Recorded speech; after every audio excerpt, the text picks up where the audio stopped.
How to understand your strength and weaknesses with 10 easy steps. Kung gusto mong malaman, panoorin mo ito.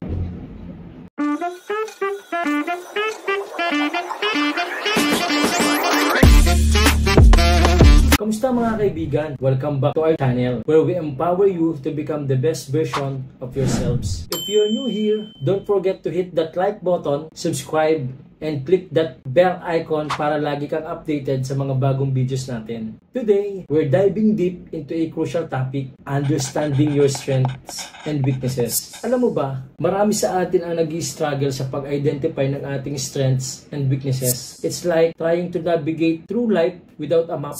Marami tayong gustong ma-achieve, pero we often don't know where to start or what we're truly good at. If you've ever felt this way, don't worry, hindi ka nag-iisa. First, let's talk about why identifying your strengths and weaknesses is so important. Kapag alam mo ang strengths mo, you can leverage them to excel in your career and personal life. On the other hand, knowing your weaknesses allows you to improve and grow. It's all about self-awareness and growth, mga kaibigan. So, paano nga ba natin mauunawaan ang ating strengths and weaknesses? Here are the 10 steps to guide you. Step 1. Reflect on your past experiences. Balikan mo ang mga nagawa mo na. Ano ang mga projects or tasks na nagawa mo ng mahusay? What were the situations where you felt challenged? Bakit nga ba ito mahalaga? Because your past is a treasure trove of lessons. Lahat ng achievements and failures mo, they shape you who you are. Kaya, balikan mo ang mga nagawa mo na. Try to write down specific instances where you felt most accomplished and times when you struggled. By reflecting on these experiences, you can identify patterns that highlight your strengths and weaknesses. Step 2. Ask for feedback. It can be intimidating to ask others what they think about you, but it's incredibly insightful.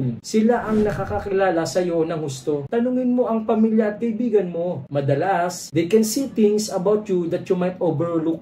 Ask them honestly, what do they think you're good at? Ano ang mga areas na pwede mo pang i-improve? Sometimes, an outside perspective can provide valuable insights. Plus, their feedback is coming from a place of love and care. Kaya mas madali itong tanggapin at gamitin. Step 3, take assessments. Taking assessments is another great way to understand yourself. Maraming online tools and personality tests ang available na makakatulong sa'yo na malaman ng iyong strengths and weaknesses. These assessments are designed to give you a structured way to understand yourself better. Step 4. Analyze your goals. Analyzing your goals is crucial. Ano ba ang mga pangarap mo? Alam mo ba na ang pag-set ng goals can actually help you identify your strengths and weaknesses? Look at what you want to achieve. Ano ang mga bagay na kailangan mo para maabot ang mga goals mo? As you break down your goals into smaller steps, makikita mo kung saan ka magaling at kung saan ka nahihirapan. This helps you focus on what to improve. Understanding your goals can help you pinpoint the strengths you need to leverage and the weaknesses you need to work on. Step number 5, track your progress. Keep a journal or a progress tracker. Document your achievements and challenges. Over time, you'll see a clearer picture of your strengths and areas for improvement.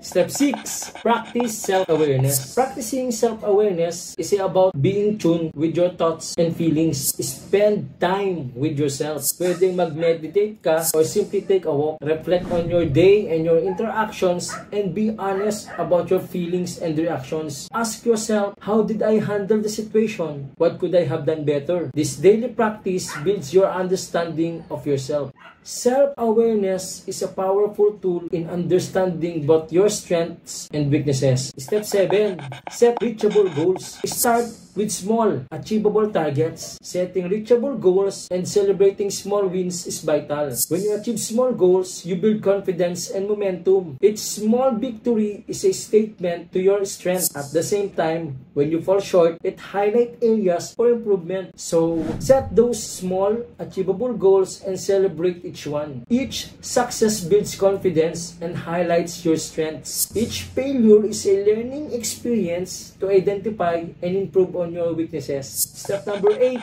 accept constructive criticism. Accepting constructive criticism can be challenging, pero ito ay isang mahalagang bahagi ng paglago. Hindi madali, pero napaka-importante. When someone gives you feedback, listen openly and try to understand their perspective. Use it as a tool for improvement. Remember, constructive criticism is meant to help you, not to bring you down. It's an opportunity to learn and grow. Step 9. Learn from others. Learning from others is incredibly valuable. Surround yourself with people who inspire you. Observe them. Ask questions and learn from their experiences. Learn from their strengths and understand how they tackle their weaknesses. This not only helps you grow but also broadens your perspective. Collaboration and observation are key. And lastly, take time to recharge. Remember, you can't pour from an empty cup. Huwag kalimutan ang importance ng self-care. You can't be at your best if you're always exhausted. Prioritize your well-being. Make sure to take breaks, get enough sleep, and engage in activities that rejuvenate you. This is essential for maintaining high performance and continuous growth. Recharge your mind and your body. There you have it, mga kaibigan. 10 steps to understand and harness your strengths and weaknesses. Remember, this is a journey. It takes time, takes effort, and a lot of self-love. But by being proactive, you're already taking the first step towards becoming the best version of yourself.